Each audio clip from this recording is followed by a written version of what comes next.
Of Vadodara. Dabhoi police દ્વારા 13 તુચકો અર્પણ કાર્યક્રમનું આયોજન કરવામાં આવ્યું હતું। સાયબર ફ્રોડથી ગુમાવેલ ₹70,000 મોહમ્મદ ઇદ્રીશભાઈ દિવાન સહિત મૂળ માલિકોને પરત કરવામાં આવ્યા હતા।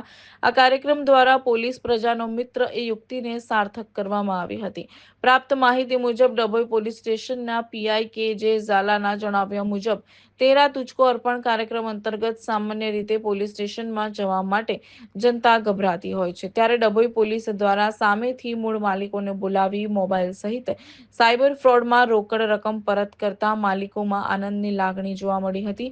યોજાયેલા કાર્યક્રમમાં ડભોઈ વિભાગીય ડીવાયએસપી આકાશ પટેલે જણાવ્યું હતું કે કેટલીક વાર ગાડીની ચોરી થવી, પર્સ ચોરાઈ જવું, મોબાઈલ આવી નાની મોટી વસ્તુઓ ચોરાઈ જાય અને તાત્કાલિક એ વસ્તુ મળી જાય ત્યારે અરજદારોને કોર્ટમાં કેસમાં દોડવું ન પડે તે પ્રમાણે 13 તુચકો અર્પણ કાર્યક્રમ અંતર્ગત તેઓને બોલાવીને મળી ગયેલ વસ્તુઓ સુપરત કરવામાં આવે છે। આમ 13 તુચકો અર્પણ કાર્યક્રમ દ્વારા પ્રજાને સરળતા રહે, તેઓને તેઓની વસ્તુઓ સરળતાથી પાછી મળી જાય તે પ્રમાણેનું આયોજન કરવામાં આવી રહ્યું છે, જેના ભાગરૂપે ડભોઈ પોલીસ સ્ટેશનમાં કુલ ₹1,70,000ના મુદ્દામાલ તેમજ સાયબર ફ્રોડમાં રોકડ ₹70,000 પરત આપી પોલીસ પ્રજાનો મિત્ર સૂત્રને ડભોઈ પોલીસે સાર્થક કરેલ છે।